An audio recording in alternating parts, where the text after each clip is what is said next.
హెబ్రూలు 11:17-19. అబ్రహాము శోధింపబడి విశ్వాసమును బట్టి ఇస్సాకును బలిగా అర్పించెను. ఎవడు ఆ వాగ్దానములు సంతోషంతో అంగీకరించెనో ఇస్సాకు వలనైనది నీ సంతానమనబడును అని ఎవనితో చెప్పబడెనో ఆ అబ్రహాము మృతులను సహితము లేపుటకు దేవుడు శక్తిమంతులని ఎంచిన వాడై. ఆగండి, అంటే బలి ఇచ్చే ముందు అబ్రహాముకి లోపల ఏముందంట? విశ్వాసం. అక్కడ త్యాగం చేసేయలేదు. అక్కడ మృతులను సహితము లేపుటకు దేవుడు శక్తిమంతులని ఎంచిన వాడే. అంటే నేను ఈ బిడ్డను బలిచిన దేవుడు మళ్ళా బాగు చేసి నాకు అప్పగిస్తాడు అంటాడు. హి did it by faith, he didn't just sacrifice. అంటే దేవుడు నీకు నాకు చూపిస్తున్నాడు. చూడు, ఈ యాత్రలో, ఈ సమయంలో అబ్రహాం విశ్వాసాన్ని ఎంత పెంచానో చూడు. ఈ ఆలస్యంలో I developed his faith. God is developing somebody's faith today. చదవమ్మా. తన ఏక కుమారుని అర్పించి ఉపమాన రూపముగా అతనిని మృతుల్లో నుండి మరలా పొందెను. Faith needs lot of patience. ఓర్పు అనండి. యా, కొన్నిసార్లు చూడండి, స్టార్టింగ్లో ఫాస్ట్గా చేస్తారు, కొన్నిసార్లు జరగవు, టైం పడతాయి. ఓర్పు కూడా గొప్ప విశ్వాసమే. అందరూ చెప్పండి, ఓర్పు కూడా గొప్ప విశ్వాసమే అనండి. ఆలస్యంలో కూడా ప్రార్థించడం కూడా గొప్ప విశ్వాసమే. చూద్దాం, హెబ్రూలు 6:14-15. తన తోడు అను ప్రమాణము చేసి నిశ్చయముగా నేను నిన్ను ఆశీర్వదింతును, నిశ్చయముగా నిన్ను విస్తరింపజేతును అని చెప్పెను.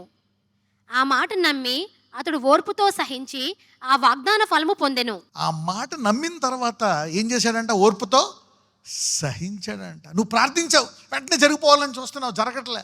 సంవత్సరం 2, 3, 4 చాలా కాలం, 10 ఏళ్ళు అయిపోయింది, మొత్తం విశ్వాసం అంతా పోయింది, ప్రార్థన ఆపేశావు. ఓర్పుతో సహించి, ఎందుకు ఆలస్యం జరుగుతుంది? దేవుడు పరీక్షిస్తున్నాడు. మీరందరూ ఇంకా ఓర్పుతో ప్రార్థనలో నిలకడగా ఉందురుగాక. Keep praying. God didn't leave you. God didn't leave you. You thought God left you. No, He didn't leave you. నువ్వు అనుకున్నావు ఇక ప్రార్థన ఆలకించడేమో అని.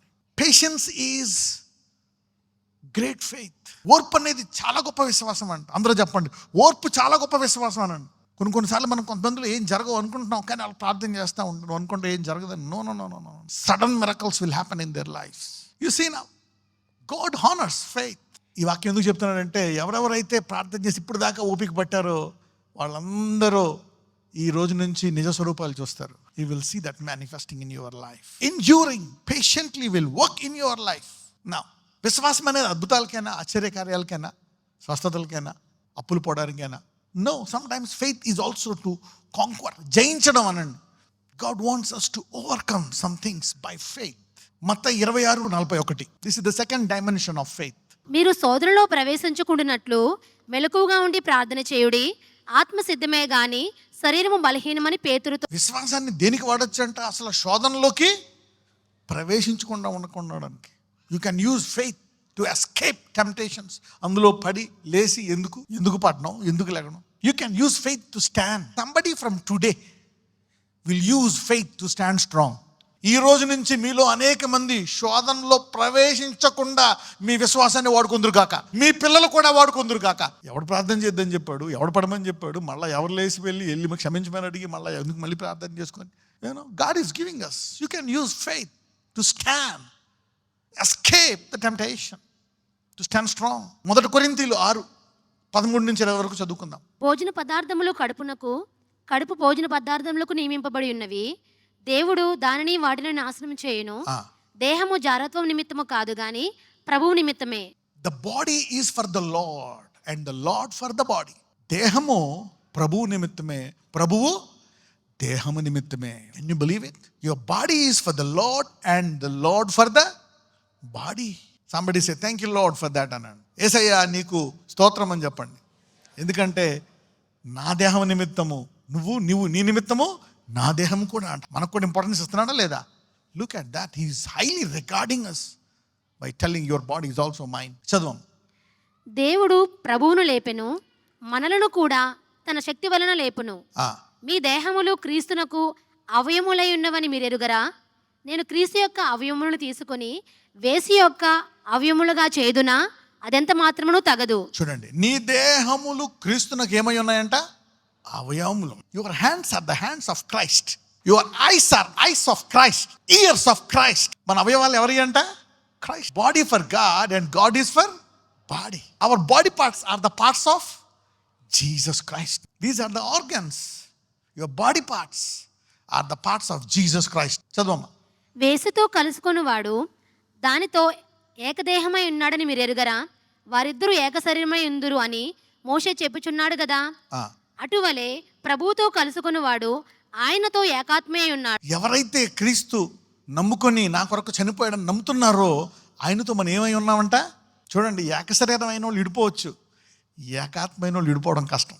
There can be a divorce between wife and husband, but not between Christ and you. He will never leave you nor forsake you. You will live with him forever in heaven. ఆయనతో ఏమై ఉన్నాడంట? One spirit. I gave you 3 points till now. Number 1 is the Lord for the body and body for Lord. Number 2 ఏంటి? We are members of his body. మూడోది ఏమై ఉన్నామంట? ఏకాత్మ. We are one spirit. Look what a privilege. ఈ లెక్కన అసాధ్యమైన ఈ నమ్మొచ్చా? నీ చేతుల ద్వారా కొప్పకరలు చేయమని అడగొచ్చా? ఆయన అసాధ్యమైన చేసే తలంపులు ఇమ్మని అడగొచ్చా లేదా? We have the mind of Christ. ఈ నెగిటివ్ థాట్లు ఎక్కువైపోయి డిప్రెషన్ థాట్లు కొన్ని తలంపులు ఈయన ఆయన. Ask him to give some powerful thoughts. Somebody is receiving some powerful thoughts today. దానియేలులాగా గొప్ప కార్యాలు చేసే తలంపులు మీకు కలుగును గాక. Body is his, the body parts are his, and you are one spirit. Can you do something? Can you believe something? Can you manifest something? మీలో ఈ రోజు నుంచి 1000 మంది గొప్ప కార్యములు చేస్తారు. ఈ రోజు నుంచి క్యారీ ఆన్. జారత్వమునకు దూరముగా పారిపోవుడి. మనుషుడు చేయు ప్రతి పాపమును దేహమునకు వెలుపల ఉన్నది గాని జారత్వము చేయువాడు తన సొంత శరీరమునకు హానికరముగా పాపము చేయుచున్నాడు.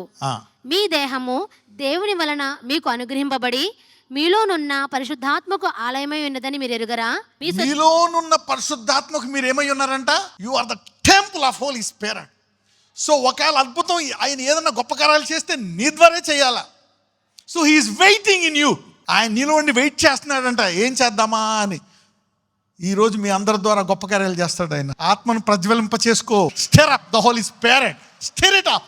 స్టిర్ అప్ అంటే ఏంటి? ఇప్పుడు చూడండి, నేను చెప్తా ఉంటా కదా, జ్యూస్ కానీ మజ్జిగ కానీ మనం కలిపి అలా పెట్టేస్తే ఏమవుతుంది? బట్టికి అలా అయిపోతుంది అనమాట. అది తాగితే ఇదేంటిది జ్యూస్లా లేదు నీళ్ళలాగా ఉందనుకుంటావు. దాన్ని ఒకవేళ స్పూన్ తోటి ఇలా కలిపామనుకోండి, ఆ మజ్జిగే వేరు. అవునా కదా? అప్పుడు ఈ వాక్యము ప్రార్థించినప్పుడు లోపల నీ పరిశుద్ధాత్ముడు కదిలింపబడి ప్రజ్వలింపబడి గొప్ప కార్యాలు చేస్తాడంట. చూసారా? ఆ బెతెస్దా కోనేరు అలాగే ఉంటుంది. ఎప్పుడైతే దూత కదిలించిందో దిగినోడు అద్భుతం. ఈ వాక్యం నీలో ఉండే ఆత్మను ఈరోజు కదిలించి గొప్ప కార్యాలు బయటికి తీసుకొస్తుంది ఈ రోజు నుంచి. So God is stirring up your Bethesda today. Talk to your neighbour and say, God is stirring up your Bethesda. తెలుగులో చెప్పండి, నీ బెతెస్దా కోనేటిని దేవుడు కదిలిస్తున్నాడు అనండి. సీరా, sometimes you need a stirring up of stuff. Is in you. ఆయన మనకి ఏమై ఉన్నామంటే ఆలయమై ఉన్నామంట. అంటే ఈ లెక్కన మనం ఏమైనా గొప్ప కార్యాలు చేసే ఆప్షన్ స్కోప్ ఉందంటావా లేదంటారా? God's in you. ఆలయం అంటే బయటికి వెళ్ళే ఛాన్స్ ఉందా? He will be there only. Come on, carry on. మీరు మీ సొత్తు కారు విలువ పెట్టి కొనబడిన వారు గనుక మహిమతో దేవుని మహిమపరచుడి. ఏంటంట? మనం ఏహంగా మన సొత్తు కాదంట, విలువ పెట్టి కొనబడ్డామంట. ఏంటా విలువ? ఆయన స్వరక్తం అంట. The blood. So your prayer, your powerful prayer will be answered powerfully.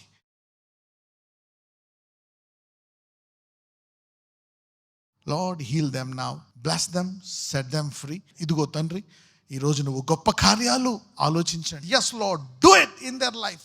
వారి జీవితాల్లో ఎవరికైతే ఇబ్బందులు పడుతున్నారో వారిని కూడా తాకండి.